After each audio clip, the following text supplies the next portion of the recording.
tratamento para as disfunções miccionais?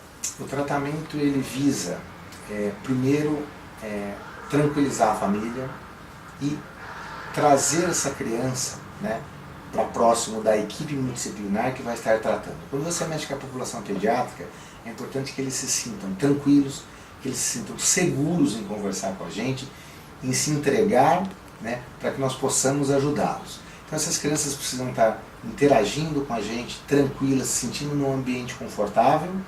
E inicialmente nós fazemos as recomendações que nós chamamos de uroterapia, né? O que é a uroterapia? A uroterapia é orientar os pais e a criança para que as crianças primeiro tenham um hábito de urinar relaxado.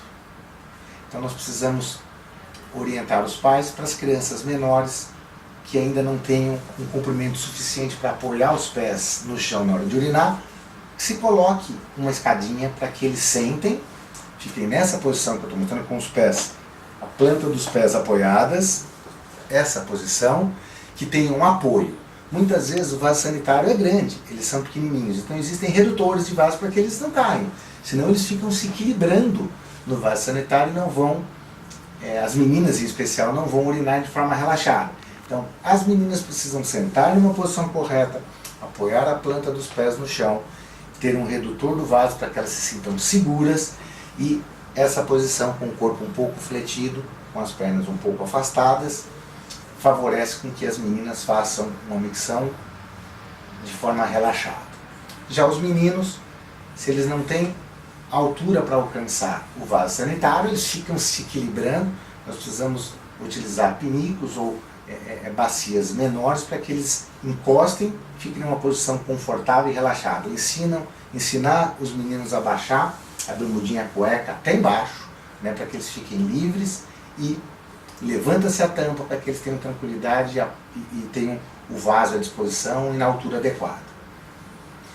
Orientar para que eles não façam uma micção correndo. A criança tem o hábito porque ela quer terminar o xixi e o cocô e correr para brincar. Então começar a orientá-los para que eles não façam com pressa, para que eles tenham calma para fazer a micção. Crianças que têm uma dificuldade, né, em segurar o xixi, porque quando vem à vontade eles precisam ir muito rápido ao banheiro, nós precisamos informar na escola que algumas crianças que têm esse tipo de problema devem ter uma liberdade para, quando tem vontade, não esperar até o sinal, né, mais 15, 20 minutos. Para algumas crianças isso é muito difícil de controlar. Crianças que têm disfunção miccional especial, um tipo de disfunção chamada bexiga hiperativa, né, que não entra na disfunção miccional, mas nas disfunções do trato urinário inferior.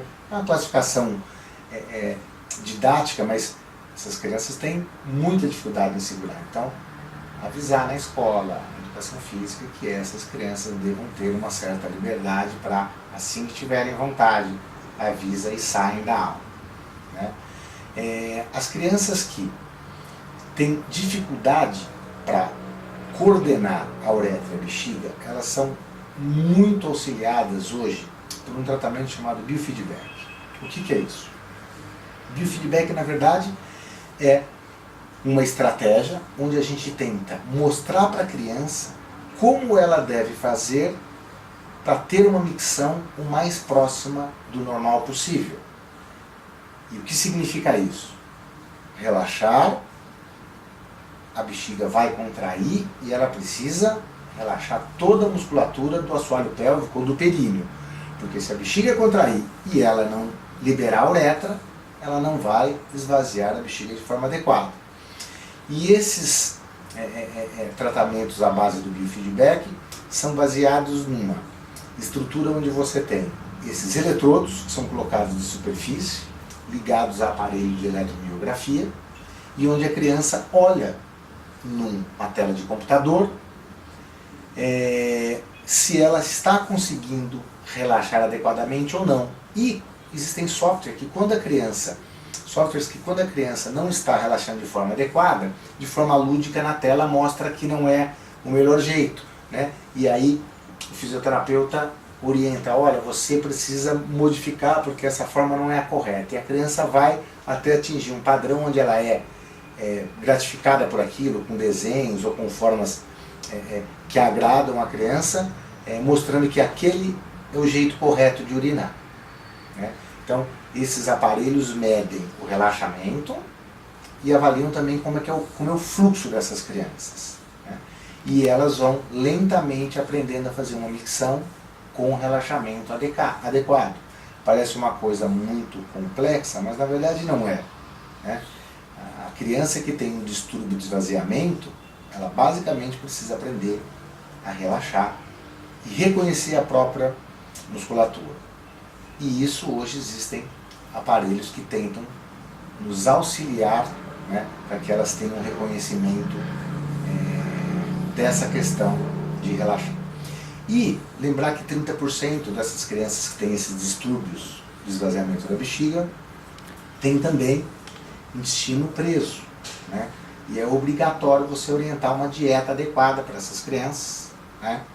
Com uma boa ingesta de fibras, uma boa ingesta de líquidos, que tudo isso ajuda a formar um bolo fecal.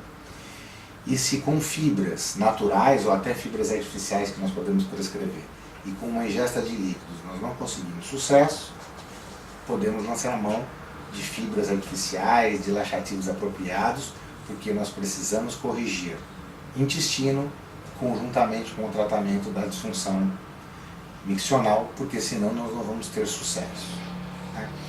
E gostaria de lembrar também que existe um tipo especial de criança com um distúrbio do trato urinário inferior, que são as crianças retencionistas. Aquelas crianças que fazem 1, 2 micções por dia. Os pais nos procuram e falam: nossa, mas essa criança não vai no banheiro. Normalmente, essas crianças desenvolvem um comportamento de urinar de retenção. Eles também normalmente são retentores fecais, são obstipados, têm intestino preso, e eles fazem menos de 3 micções por dia. E quando você vai estudar a bexiguinha deles, a bexiga deles está super dilatada. Por quê? Porque eles se condicionaram a reter urina, ou acredita-se também que essas bexigas podem ser uma sequela das crianças que ficaram muito tempo com a disfunção miccional, fazendo força para urinar e a uretra não abrindo. Essas bexigas uma hora se tornaram flácidas.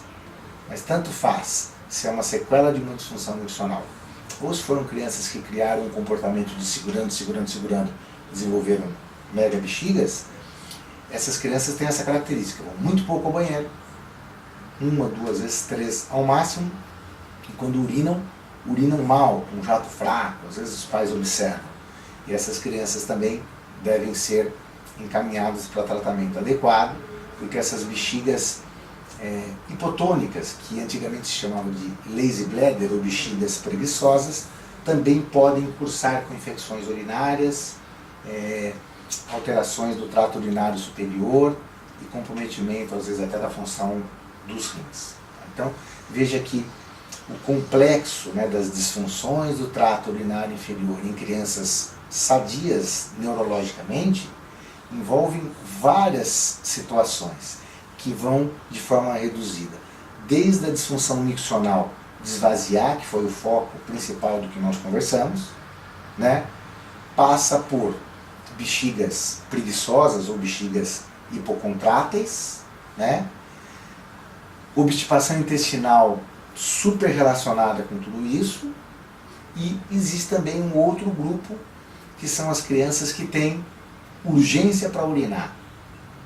E às vezes elas até perdem urina e deixam escapar quando estão nesses quadros de urgência, né, que também fazem parte do grupo dessas disfunções, todas elas de causa não neurológica e que precisam ser reconhecidas numa anamnese, com exames complementares e tratadas de forma individual.